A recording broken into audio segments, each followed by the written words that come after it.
Morning, everybody. So we're middle of the week here, so not a lot to update you from. Hi, Mike. Hi, Nicholas. Hi, everybody. Hi, Peter. Thanks very much for acknowledging. Nice to hear. We're all you're listening at least. Thank you. Okay, let's just open up Market Watch as well. Okay, right. I just want to. I heard Adrian talking about the VIX. That's something. Hello, Jeffrey. Hi, thanks. VIX, quite interesting actually. I heard Adrian talk about it. It used to be referred to as the Fear and Greed Index. Please show again how to add VIX and FTSE to Workspace. Hi, Rohit. Well, it's quite easy, really. Like any instrument that you want to add to your custom page, go to your custom page, if you're in Ensign, that is. I'm not altogether sure we can get this in MetaTrader, to be honest. That really depends on the broker who you are trading with, whether they can provide it. And I, believe it or not, you can actually trade the VIX. It's a Chicago Mercantile Exchange instrument. So it could be possible with some brokers to get it on MetaTrader. But anyway, putting it into here, very, very easy, Rohit. You just do Control-S to add a symbol, and then put in the code, which is dollar, then VIX, and I'm sure it's already in here. If I could have a look, probably not actually. Okay, so there we have. So that puts it in. So we now see the VIX is in there. So if you wanted to look at it, you just double click on it, making sure that you've got your symbol color there, the custom page, so it's blue there, and in this box here, symbol group, if they're both the same color, if you click on any instrument, no matter what it might be, Royal Bank of Scotland, go back to the VIX, remember they're linked, so enables us to look at any instrument we wish, rather than having lots and lots of workspaces like we've got on this particular presentation model of Ensign. We've got huge numbers of workspaces that we've collated over the years that are not hugely relevant to what we're talking about from day to day, but they're used by various people for various presentations. So the VIX is a Fear and Greed Index. It's I heard Adrian said he wasn't too sure about how it's comprised. It's actually comprised of the an average of the at-the-money options on the Chicago Board of Options Exchange. So basically, what it's saying is what traders believe the volatility will be on the options that they're trading to expiry. So it's the implied volatility. And when volatility is low, the markets are generally complacent, or, as I've said, fear and greed. They're greedy when the market's low, and they're fearful when the markets are high. Now, you can see from this chart that the volatility has fallen away dramatically from those ghastly days in August. You remember, when everyone else was on holiday, the markets went pear-shaped. And then again back in early October as well. Since then, as Adrian's quite rightly pointed out, the movement in the VIX is sort of inverse to FTSE or the Dow, as the markets become happy again, the volatility comes off, and equity markets rally. But what's interesting is that whilst you may think that this looks very low, the long-term average volatilities should really, they're normally around 10%, believe it or not. And I've been in the market a long time, going back to the late 70s, you know, volatilities above sort of 12, 14% were pretty unusual. So, and I'm going to show you something. If we change the time frame on this and actually look at a monthly chart on the VIX, I'm just going to try and refresh this even more. You should look at this. Just going to try and, okay, here we have the volatility going back through some pretty momentous times. Back in the late 90s, we had the long-term capital management, LTCM, debacle, the Russian default. We then had the tech stock bubble burst in '02, of course 9/11 in '01. But to see how there's volatility, you can see really the long-term sort of average down here. These pulses up, and they do look like pulses. Look what happened in '09, in October '08, March '09, when volatilities went to ludicrous levels, up to 90%. Now, you're probably looking at this and thinking, Jerry, what the hell does this mean? Hey, Adrian started the conversation. I thought I'd try and explain it a little bit more. when options go to such silly levels, when the markets were just getting buried, it means that virtually every option has a chance of being in the money.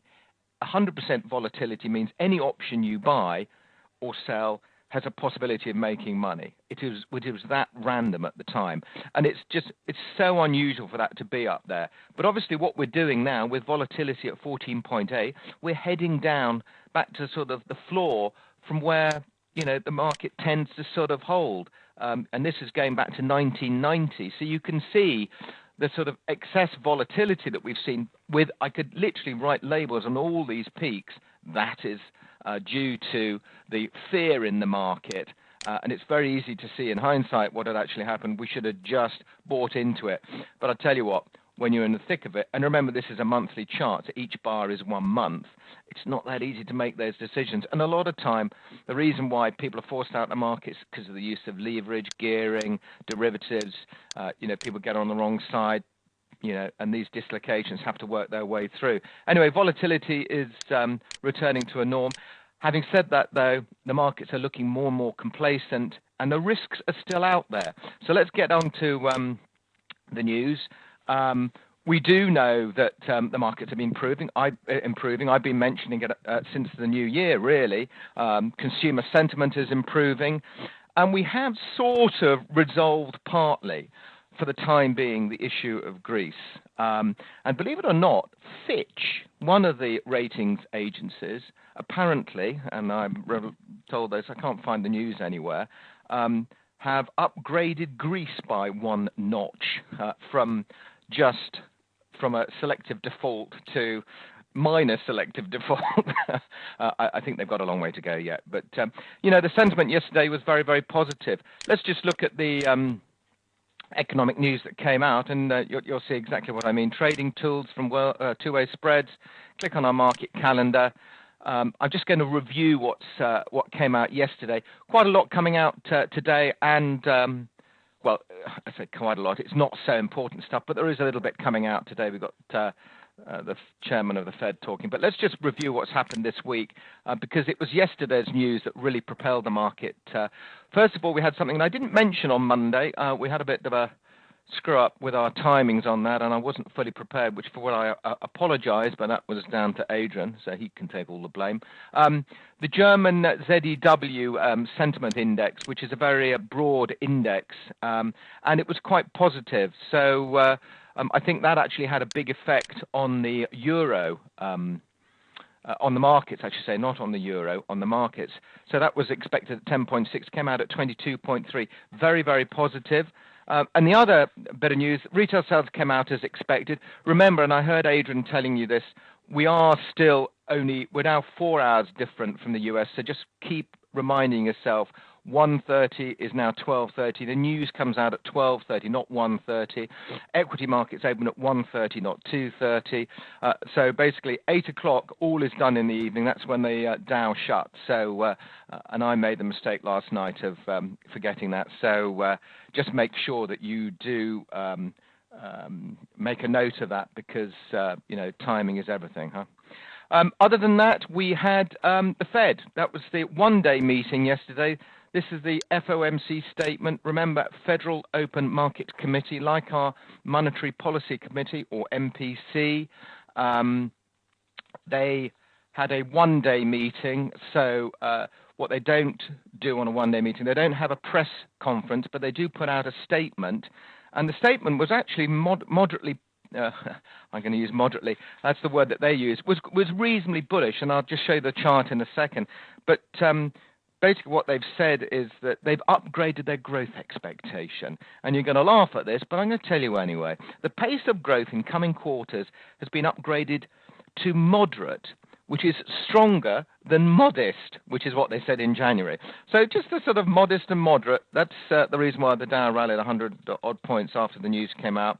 I think the bank needs more evidence of what's going on, and I don't think they'd necessarily quash the idea of future quantitative easing. Remember, quantitative easing is what they've used to pour more liquidity in the market to try and generate growth.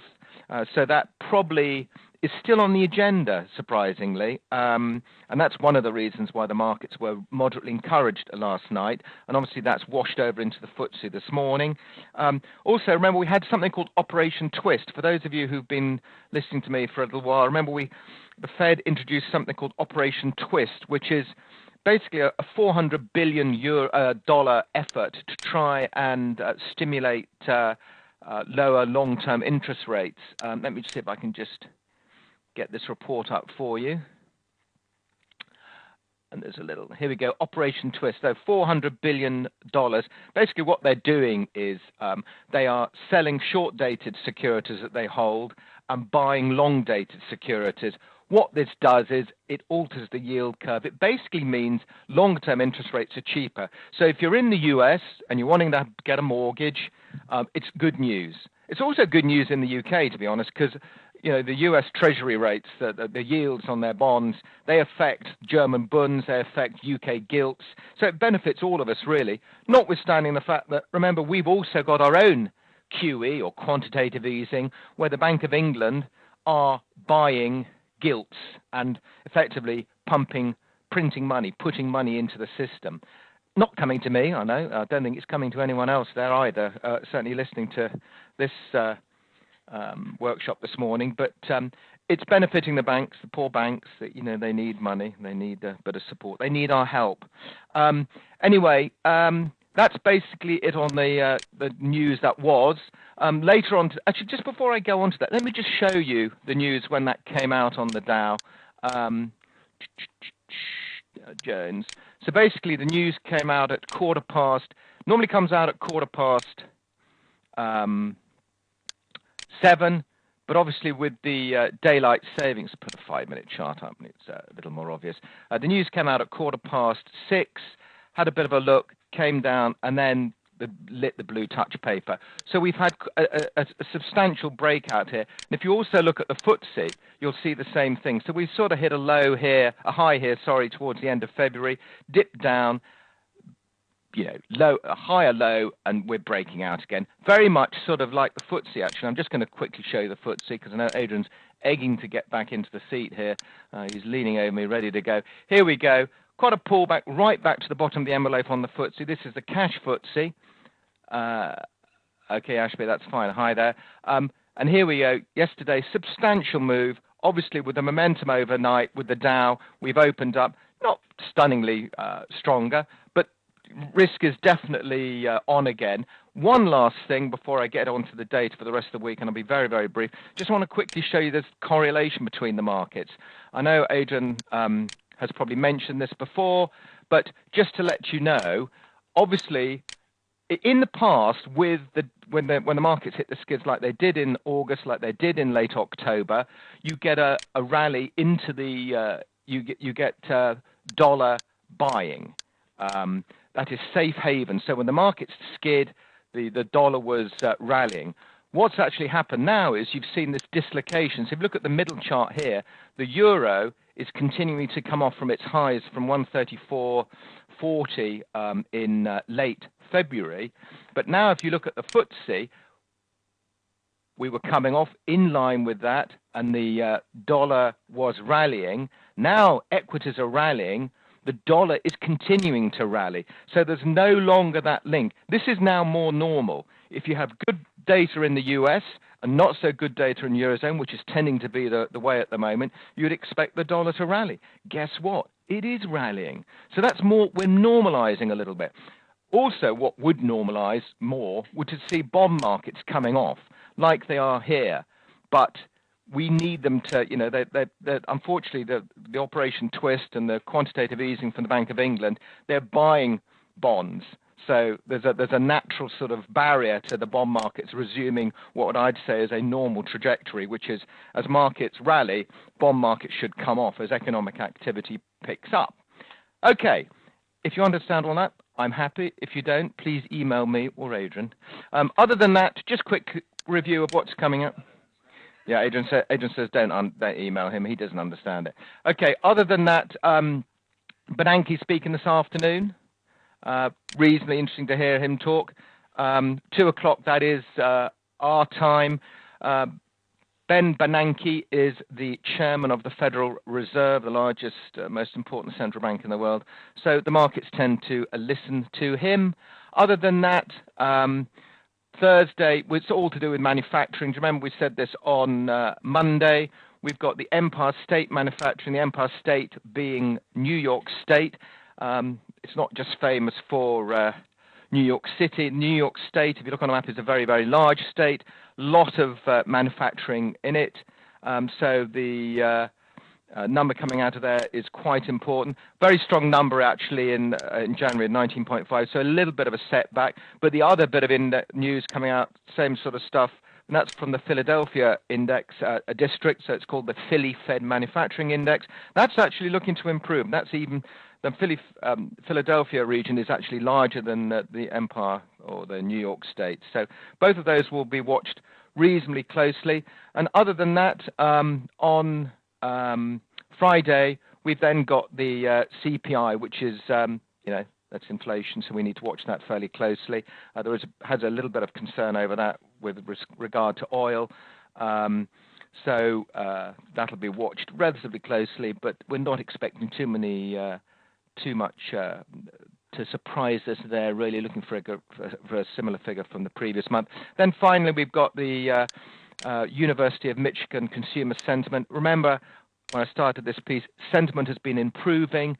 That is one of the reasons why you've seen an increase in consumer loans, etc. People borrowing money is a sign that they're getting more confident. If they're borrowing money, they're spending it on something. It's all good for the market. So prelim UOM, that stands for University of Michigan Consumer Sentiment. It's not a government body, obviously, so it is it's followed quite closely, and that comes out normally at 5 to 3. Remember, with the hours different, 5 to 2, and we're looking for a slightly improved number from January. Other than that, that's it. Thank you very much for listening. Good luck with the trading for the rest of the week.